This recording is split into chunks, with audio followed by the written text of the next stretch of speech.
आप सभी का स्वागत है UP academy for civil services में। मैं हूं मानस पांडे। अगर आप भी तैयारी कर रहे हैं यूपी पीसीएस के मेंस एग्जाम की तो ये वीडियो जरूर देखिएगा। खास तौर से अगर आप 2024 का यूपी पीसीएस मेंस देने जा रहे हैं तो ये आपके लिए वरदान साबित होगा। और आप नए हैं और आप मुझे फॉलो करते हैं तो याद रखिए आपको यही पैटर्न आने वाले एग्जाम में फॉलो करना है। सबसे पहला, आज ये जीएस पेपर 1 यानी यूपी पीसीएस मेंस में सबसे पहले मैंने आपको स्ट्रैटेजी बताई हिंदी की, फिर मैंने आपको स्ट्रैटेजी बताई एसे की। मैं आपको बता दूं कि मैंने यूपी पीसीएस मेंस के लिए अलग से प्लेलिस्ट बना रखी है। कैसे? पेपर वाइज, यानी यूपी पीसीएस मेंस हिंदी के लिए अलग प्लेलिस्ट, यूपी पीसीएस मेंस एसे के लिए अलग प्लेलिस्ट, जीएस पेपर 1 मेंस के लिए अलग प्लेलिस्ट, जीएस पेपर 2 मेंस के लिए अलग प्लेलिस्ट, 3 4 5 6 7 जितने भी हैं, ठीक, हर पेपर के लिए मैंने अलग प्लेलिस्ट बना दी है। हर प्लेलिस्ट में आपको मैं एक एक वीडियो इस समय माने आज कल में एक एक वीडियो पढ़ जाएगी कि क्या आपकी स्ट्रैटेजी रहेगी, कौन से सोर्स से आपको पढ़ना है। याद रखिएगा कौन से सोर्स से पढ़ना है, क्या स्ट्रैटेजी, ये दो चीज आपको एकदम कंफर्म याद रखिए, मैं बता दूंगा।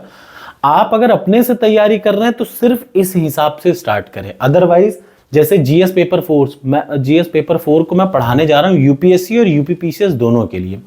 कोशिश करूंगा कि आपको हर चीज बड़े अच्छे से समझ में आए। अभी फिलहाल हम लोग बात कर रहे हैं जीएस पेपर 1 की। यूपीपीसीएस मेंस में 200 नंबर का आएगा, 3 घंटे लिखना पड़ेगा।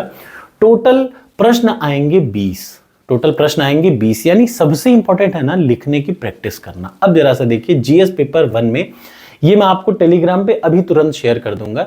सबसे पहले सिलेबस देखिए, यानी सबसे पहला जो पार्ट है वो है आर्ट एंड कल्चर का। ध्यान से देखिए सबसे पहला पार्ट कौन सा है, सामान्य, मतलब आपको सिलेबस, ये बात मेरी याद रखिएगा, पीसीएस मेंस या यूपीएससी मेंस के लिए आपको सिलेबस रटे होने चाहिए। जैसे यूपीएससी मेंस और यूपी पीसीएस मेंस का फर्स्ट यही है क्या, art and culture of the history.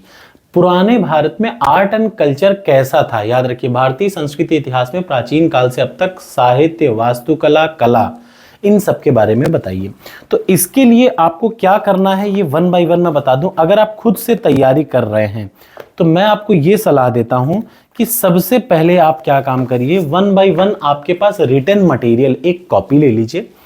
मैंने आपको पहले भी बताया था एक एक टॉपिक पे आपके पास लिखा हुआ होना चाहिए कम से कम 2 पेज। याद रखिएगा ध्यान से, एक एक टॉपिक पे, ये सिलेबस के एक एक टॉपिक पे कम से कम 2 पेज आपके पास लिखा हुआ मटेरियल होना चाहिए, तभी जाके आप मेंस पे कुछ कर पाएंगे। जैसे पहला टॉपिक देख रहे हैं भारतीय संस्कृति के इतिहास में प्राचीन काल के लिए, इसके लिए आप क्या काम करिए, ये विजन आईएएस की आर्ट एंड कल्चर है। एग्जैक्टली यही पैटर्न है जो मैंने बताया है।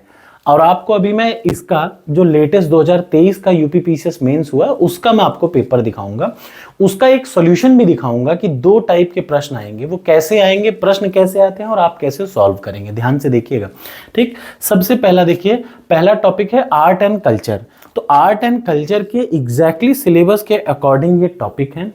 ये बिलीव करिए, दुनिया को लगता है कि अलग बात है, आप एक सोर्स उठाएं और गूगल को उठाएं, 2 ही सोर्स आपके होंगे। याद रखिएगा मेंस की तैयारी के, हर सब्जेक्ट में मेंस की तैयारी के 2 सोर्स, एक तो कोई एक नोट्स उठाएं, दूसरा गूगल बाबा को उठाएं। देखिए सबसे पहला टॉपिक है क्या, आर्ट एंड कल्चर। तो आर्ट एंड कल्चर के लिए चले जाइए आसपास किसी दुकान से, विजन आईएएस का ये आर्ट एंड कल्चर का नोट्स ले लीजिए।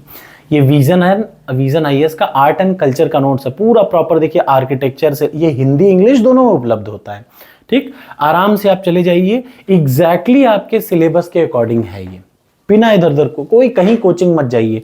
आप सबसे पहले क्या काम करिए, ये नोट्स लेकर के आइए, ठीक। सबसे पहला टॉपिक आप इससे पढ़ेंगे, क्या है, विजन आईएएस, पढ़ लीजिए, ठीक। उसके बाद आप क्या करिए, दूसरा देखिए, जो दूसरा इंपॉर्टेंट है और सबसे इंपॉर्टेंट है ये 2 टॉपिक, एक तो मॉडर्न हिस्ट्री ऑफ इंडिया और फ्रीडम फाइटर। याद रखिए स्वतंत्रता संग्राम सबसे जरूरी, याद रखिए।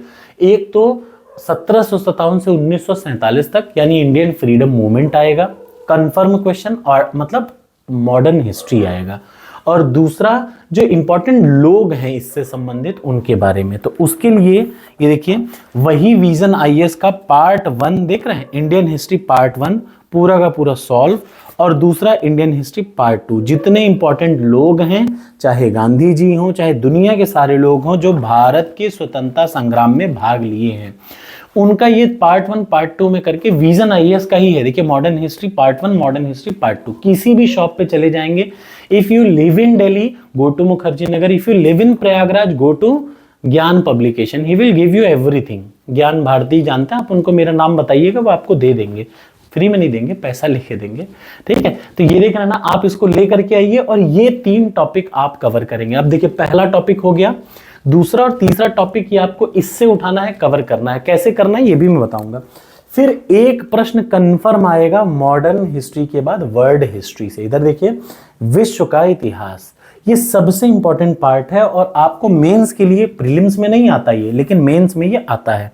और सबसे अच्छा मैंने क्यों विजन ही किया, मैं खुद इसी से पढ़ता हूं, मैंने खुद अपनी सारी नोट्स इसी से बना रखी हैं। बिलीव मी, बहुत आसान भाषा है। और जब मैं आपको खुद से पढ़ाऊंगा ना, तो भी मैं आपको इन्हीं की नोट्स से पढ़ाऊंगा, अपना बना के। मैंने अपनी भी बना रखी है, बट फिलहाल ये मैं आपको आपके हिसाब से पढ़ने के लिए बता रहा हूं। देखिए world history part 1, world history part 2, exactly देखिए ध्यान से देख लीजिए, वर्ल्ड वॉर 1 पे क्वेश्चन आता है, वर्ल्ड वॉर 2 पे क्वेश्चन आता है, कन्फर्म एक प्रश्न जरूर आता है। तो यहाँ पे आपको ये जो जितने भी टॉपिक दिख रहे हैं ये आपको यहां से हो जाएंगे, ठीक। ये तो हो गया इंपॉर्टेंट क्वेश्चन, ठीक। अब जरा सा आ जाइए इधर, इतना तक समझ में आ गया। ये है पेपर 1 का। अब आपको बस 1 बाय 1 जितने टॉपिक हैं, जैसे भारतीय समाज संस्कृति की मुख्य विशेषताएं, डालिए गूगल पे UP PCS mains Bharatiya Samaj एवं संस्कृति की विशेषताएं। ये हिंदी है, ये इंग्लिश है। इधर देखिए हिंदी इंग्लिश दोनों में आप डाल सकते हैं, इधर देख रहे हैं ना। देखिए उसके बाद क्या है, silent feature of Indian society and culture, डालिए for UPSC mains, UPPSC mains. आपको खूब बढ़िया मटेरियल गूगल पे दिखेगा, गूगल से अच्छा कोई है ही नहीं, आजकल हर चीज फ्री ऑफ कॉस्ट अवेलेबल है। फिर से मैं क्या कहना चाह रहा हूं, जैसे यहां देख लीजिए role of women in society, पहले से लेकर के आज तक के रोल के बारे में, औरतों का रोल पूरा का पूरा लिख डालिए, खूब बढ़िया बेहतरीन नोट्स बना डालिए, ठीक। अपनी 3 से 4 पेज की इस टॉपिक पे, ठीक। अगला देखिए लिबरलाइजेशन, प्राइवेटाइजेशन, ग्लोबलाइजेशन, ये टॉपिक एक सबसे इंपॉर्टेंट है। हर एक टॉपिक पे अब आपको क्या करना है, नोट्स बना के रखना है। फिजिकल ज्योग्राफी के लिए क्लास 11th की एनसीईआरटी उठाइए, भौतिक भूगोल के मूल सिद्धांत, मेरी वीडियो की प्लेलिस्ट उठाइए, एक बार पूरा रट डालिए। और इतने टॉपिक जितने दिख रहे हैं, इधर देखिए earthquake, tsunami, volcanic activity, cyclone, ocean current, winds and glacier, एक एक टॉपिक पे प्रॉपर नोट्स बना के आपकी कॉपी में, और हर टॉपिक पे कम से कम कितने पेज, 2 पेज का सचित्र वर्णन होना चाहिए विथ नीट डायग्राम। अभी मैं आपको तरीका भी दिखाऊंगा कैसे लिखेंगे आप। Human migration, refugee problem in world with focus in India, आप नाम यही टॉपिक गूगल पे डालिए और लिख लीजिए अपने लिए। फिर देखिए frontier and boundaries with reference to Indian subcontinent, और ये टोटल टाइप करिए एक एक नाम, और टाइप करने के बाद उसका 2-2 पेज का नोट्स बना लीजिए। तो समझ में आ गया। मैं फिर से दिखा दूं, शुरुआत करते हैं यहां से। मैंने आपको दे दिया विजन आईएएस का, बता दिया, ले आइए तुरंत। अगर आपको समस्या होगी तो मैं फिर फोटो खींच के भेजूंगा, और इससे ज्यादा कुछ नहीं कर सकता हूं। लेकिन ये इंग्लिश में है मेरे पास, since I have given mains in English. Believe me, बेहतरीन बुक है, कहीं कुछ जाने की जरूरत ही नहीं किसी कोचिंग, ये आपको सब कुछ कराएगी इस टॉपिक पे, टॉपिक बाय टॉपिक। दूसरा देखिए मॉडर्न हिस्ट्री और contributors of the modern history, ये दोनों का दोनों बेहतरीन है। पार्ट 1 पार्ट 2 सबसे अच्छा इसी में बता रखा है, आप पढ़िए। उसके बाद पोस्ट इंडिपेंडेंस भी इसमें बहुत बढ़िया बताया है। पोस्ट इंडिपेंडेंस के अलावा वर्ल्ड हिस्ट्री, ये सारे टॉपिक आप कहां से कवर करेंगे, विजन आईएएस से। उसके बाद आप क्या करेंगे, उसके बाद आप गूगल पे डालेंगे role of women in society, जो जो दिखे खूब बढ़िया 2 पेज का बढ़िया सा नोट्स। और रोल ऑफ वुमेन में कैसे लिखेंगे, प्राचीन काल में कैसे था, आज कैसे है, मतलब प्राचीन काल में, फिर बीच में, फिर आज में, ठीक। The status of women in different chronological order, ठीक। उसके बाद salient features of Indian society and culture, भारतीय संस्कृति की साइलेंट फीचर्स, बहुत बढ़िया तरीके से गूगल पे डालिए। 4 अलग अलग कोचिंग ने बढ़िया बढ़िया डाल रखा है, जो आपको अच्छा लगे लिख ली। मैं खुद भी पढ़ाऊंगा, बता दूं, मैं 2025 के लिए कंप्लीट पढ़ाऊंगा।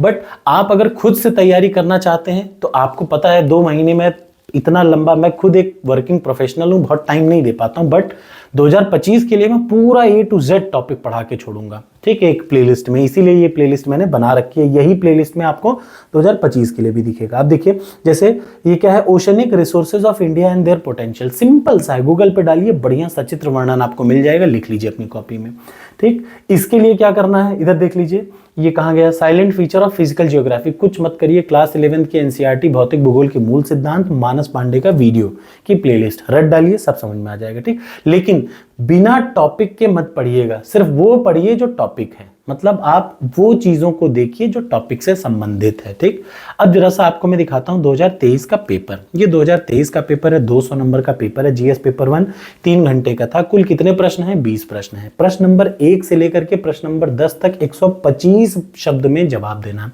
125 शब्द समझते हैं, 100 वर्ड का मतलब 10 वर्ड का मतलब 1 लाइन, तो 100 वर्ड का मतलब 10 लाइन, 125 वर्ड का मतलब 13 लाइन आपको लिखनी है। या दिमाग एकदम सेट रखिए, 125 वर्ड का मतलब 12 से 13 लाइन आपको लिखना है, फैला फैला के मत लिखिएगा, इज्जत से लिखिएगा। ठीक है, उसके बाद देखिए जहां पे 200 लिमिट है यानी 20 लाइन लिखना है, 125 यानी 13 लाइन, 200 वर्ड लिमिट यानी 20 लाइन। ठीक, तो आपको इतना, या तो हिंदी में लिखेंगे या तो इंग्लिश में, आपने अगर इंग्लिश ऑप्ट किया तो इंग्लिश में ही लिखिएगा, बीच में आप लैंग्वेज मत चेंज करिएगा। अब जरा सा प्रश्न देखिए, यूपीपीसीएस 2023 का मेंस का है ये पहला पेपर, ये मेरा साइन है खुद का।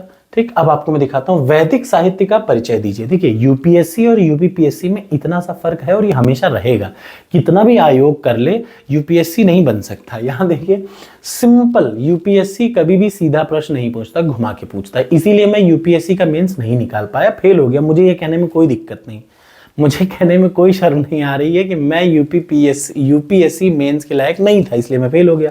चूंकि मेरा लास्ट अटेम्प्ट था, मैं कोशिश नहीं कर पाया, मेरे साथ यही दिक्कत थी। देखिए 2020 में मेरा लास्ट अटेम्प्ट था जब मैंने पूरी दम लगा के प्रीलिम्स निकाला, मैंने 2-3 बार ही दिया, ज़्यादा नहीं दिया, लेकिन लास्ट बार निकाल लिया। लेकिन मेंस में इतना आसान यूपीएससी नहीं है, लेकिन यूपीपीसीएस ऐसा ही है, आराम से निकलेगा, विश्वास करिए। आप अपने पे विश्वास करेंगे, पेपर चाहे जैसा भी आए आप आराम से सॉल्व करेंगे। लिखने की प्रैक्टिस होनी चाहिए। देखिए पहला प्रश्न है, गिव अकाउंट ऑफ वैदिक लिटरेचर, यानी साहित्य का, वैदिक साहित्य का परिचय दीजिए।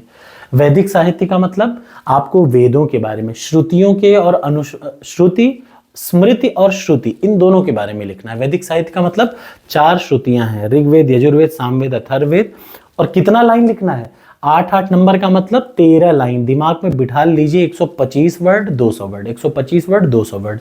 4 जीएस पेपर हैं, 4 के चारों जीएस पेपर में आपको शुरू के 10 प्रश्न में 125 वर्ड और आखिरी के 10 प्रश्न में 200 वर्ड लिखना है, यानी बहुत लिखना है। हाथ दर्द कर जाएगा, हाथों में निशान पहले ही दिन आ जाएगा। मैं आपको ये पहले प्रश्न का एग्जाम्पल अभी दिखाऊंगा। ठीक, इस तरीके से प्रश्न के साफ साफ सीधा सीधा प्रश्न, सर सैयद अहमद खान के योगदान पर चर्चा कीजिए। फिर आपको लिखेगा आधुनिक शिक्षा में नहीं, भारत के स्वतंत्रता में महात्मा गांधी के योगदान पर चर्चा कीजिए, ऐसे प्रश्न आएगा। भारत के एकीकरण में पटेल साहब की भूमिका निभा करिए। मोदी जी की गवर्नमेंट है तो याद रखिए नेशनलिस्ट लोगों की बात ज्यादा होगी, ये सच है। ठीक है, देखिए एकदम सिंपल सा क्वेश्चन, कोई बहुत अलग से नहीं, आप बस इतना याद रखिए कि अपने सिलेबस पे स्ट्रिक्ट रहिएगा। सिलेबस के अकॉर्डिंग पढ़ेंगे तो आप गड़बड़ाएंगे नहीं। नागर शैली के मंदिरों साफ साफ लिखा हुआ है, देखिए बेसर नागर और कौन सा है, 3 प्रकार की शैलियां होती है ना, द्रविड़, बेसर नागर द्रविड़। अब देखिए ये सिंपल सिंपल सीधा सीधा पूछ लिया, 1857 के स्वतंत्रता संग्राम पर अपराइजिंग में अलग अलग आइडियोलॉजिकल डायमेंशन, किसकी किसकी क्या क्या आइडियोलॉजी थी उसके बारे में करिए, 12 नंबर का आप लिख सकते हैं, बशर्ते आपको पता हो। कुछ इस तरीके से ये प्रश्न आएगा, याद रखिए। हर प्रश्न का तरीका मैंने बता दिया, पहले वाले पेपर 1 का सोर्स मैंने आपको पूरा बता दिया, आप उसी सोर्स के अकॉर्डिंग काम करेंगे। याद रखिए किसी भी स्थिति में किससे आगे पीछे नहीं घूमना, आपको हर स्थिति में इसी के आगे पीछे रहना। एक एक टॉपिक पे 2-2 पेज, और शुरू के टॉपिक कैसे पढ़ने हैं मैंने बता दिया, ये कहां से पढ़ना है बता दिया, ये कहां से पढ़ना है बता दिया, ये कहां से पढ़ना है, ये कहां से पढ़ना है, इसके बाद कहां से पढ़ना है, ये सब आपको गूगल से पढ़ना है। ठीक, गूगल से खूब बढ़िया अपना खुद का नोट्स बनाइएगा 2-2 पेज का, वही एग्जाम के दिन काम आएगा, बिलीव मी। अब मैं आपको बताने जा रहा हूं कि चलो ठीक है पेपर आ गया तो अब आप कैसे करेंगे।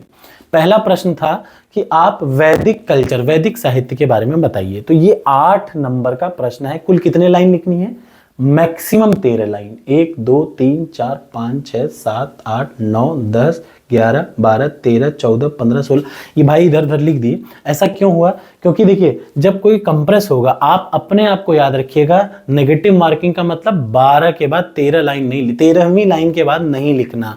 अगर यहाँ पे 16 लाइन हो गई ये गलत है, एक लाइन में आमतौर पे 1 2 3 4 5 6 7 8 9, देखिए इसमें क्या है, ये गलत है। आपको मैक्सिमम 13 लाइन लिखनी है। 125 वर्ड में 113, मतलब 125 वर्ड में 13 लाइन, तभी 8 नंबर। अगर आपने ज्यादा लिखा तुरंत नेगेटिव मार्किंग है, ये याद रखिएगा। अब क्या है, देखिए जैसे लिखा कि गिव अकाउंट ऑफ वैदिक लिटरेचर, तो यही पैटर्न होना चाहिए। सबसे पहली बात तो लिखने को पॉइंट बाय पॉइंट लिखेंगे। ये इंग्लिश में लिखा है, since I am a person who used to give exam in English medium. देखिए आप वैदिक साहित्य के बारे में लिखिए, तो पहले आप बताएंगे जो वेद है ना वो सबसे पुराने हैं हिंदू स्क्रिप्चर, हिंदू ग्रंथों में सबसे पुराने हैं वेद। ठीक, ध्यान देख रहे हैं ना, the Vedas are among the, सबसे पुराने हिंदू ग्रंथों में सबसे पुराने क्या हैं, वेद। वो सबसे ज्यादा ऑथेंटिक हैं और आर्यों के बारे में और वैदिक कल्चर के बारे में बताते हैं। सबसे पहले देखिए वैदिक कल्चर पहले पूछा, देखिए जब कभी पूछे, जो प्रश्न पूछे उसको कोर में जाइए। वैदिक लिटरेचर पूछा तो सबसे पहले बताइए वैदिक समय क्या था, वैदिक समय पे कौन से लिटरेचर थे, और वो लिटरेचर उसको सेटिस्फाई करना है, पहला ऑप्शन। दूसरा ऑप्शन पॉइंट बाय पॉइंट, देखिए जो वैदिक लिटरेचर है वो कितने हैं, 4 वेद हैं, Rigveda, Yajurveda, Samaveda, Atharvaveda. However there are types of, 2 type के वेद होते हैं। एक तो देखिए लिटरेचर 2 टाइप के थे वैदिक, एक तो श्रुति, मतलब 4 हैं, ऋग्वेद, यजुर्वेद, सामवेद, अथर्ववेद। इनको छोड़ के बाकी जितने पुराण हैं, उपनिषद हैं, आरण्यक है, वो सारे क्या हैं, वो स्मृति हैं, याद रखिएगा। Each and everything apart from these 4, Rigveda, Yajurveda, Samaveda, Atharvaveda. तो देखिए एक लाइन में श्रुति के बारे में बताया, फिर एक स्मृति के बारे में बताया। ये सब हमें बताते हैं, इन डेप्थ नॉलेज देते हैं इंडियन कल्चर के बारे में। ठीक, ये है एक 8 नंबर के प्रश्न का जवाब। एग्जैक्टली देखिए जितना पॉइंट बाय पॉइंट लिखा हुआ है ना, पॉइंट बाय पॉइंट, ऐसे ही आपको इसका उत्तर देना है। अब मैं आपको एक बड़े प्रश्न का जवाब दिखाता हूं। ये है पहला, जो आपने देखा ना बड़े वाले प्रश्न का, यही 2023 पीसीएस का प्रश्न नंबर 11 है। आर्किटेक्चरल फीचर, नागर स्टाइल, जो नागर शैली में जो मंदिर बनते हैं उनकी खूबी।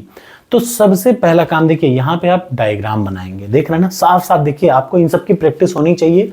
सबसे पहले आपको बढ़िया डायग्राम बना के एक एक पार्ट पे, कलश कहाँ है, अमलका कहाँ है, शिखर कहाँ है, मंडप कहाँ है, गर्भगृह कहाँ है, ये मेंशन करिए बड़े आराम से। भाई ऐसे आप बनाएंगे ना खूब बड़े, आप ऐसा नहीं थोड़ी यहाँ कलाकृति करनी है, यहाँ पे आपको दिखाना है फ्लो चार्ट से। इस तरीके से बनाइए 3 स्टेप में। पहले बड़ा, ये गर्भगृह का है कलश वाला हिस्सा, ये बीच वाला है मंडप वाला, और ये अर्ध मंडप का। 3 स्टेप में है नागर शैली। सबसे पहले बताइए नागर शैली क्या है, किसकी है, हिंदू टेम्पल का आर्किटेक्चर है, जो कि कहाँ पे यूज होती है, नॉर्दर्न इंडिया में। ठीक, इसकी खूबी क्या है, सबसे पहले आपने बताया कि नागर शैली क्या है। नागर शैली मंदिर के स्थापत्य कला की एक शैली है, जो कहाँ यूज होती है, नॉर्थर्न इंडिया में। पहली लाइन हो गई।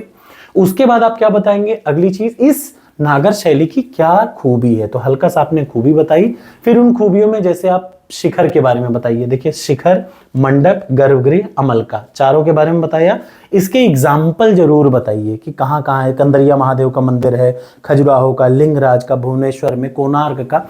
ये तरीका है, ये तरीका है 200 वर्ड लिखने का। अभी ये 200 वर्ड नहीं है, आप इसमें और अच्छे से लिख सकते हैं। कौन कौन सा एग्जाम्पल जब आप लिखेंगे तो ये और लंबा आ जाएगा। तो याद रखिए 200 वर्ड में कुछ इस तरीके से आपको एक्सप्लेन करना है। कोशिश करिए कि चीज़ों को शुरुआत करिए, फिर पॉइंट में रखिए, फिर एग्जाम्पल दीजिए, फिर ऐसे खत्म करिए। वीडियो अच्छी लगी हो तो लाइक और शेयर करिएगा, और स्ट्रैटेजी यही रखिएगा, क्या जिन चीज़ों के बारे में मैंने बुक बताई वो बुक से पढ़िए, जिन चीज़ों के बारे में बताया कि गूगल सोर्स से सर्च करिए, उनको सर्च करके अपने कॉपी में लिखिए। जैसे ये देख पा रहे हैं। थैंक यू सो मच, मिलते हैं अगली वीडियो में पार्ट 2 की वीडियो के साथ।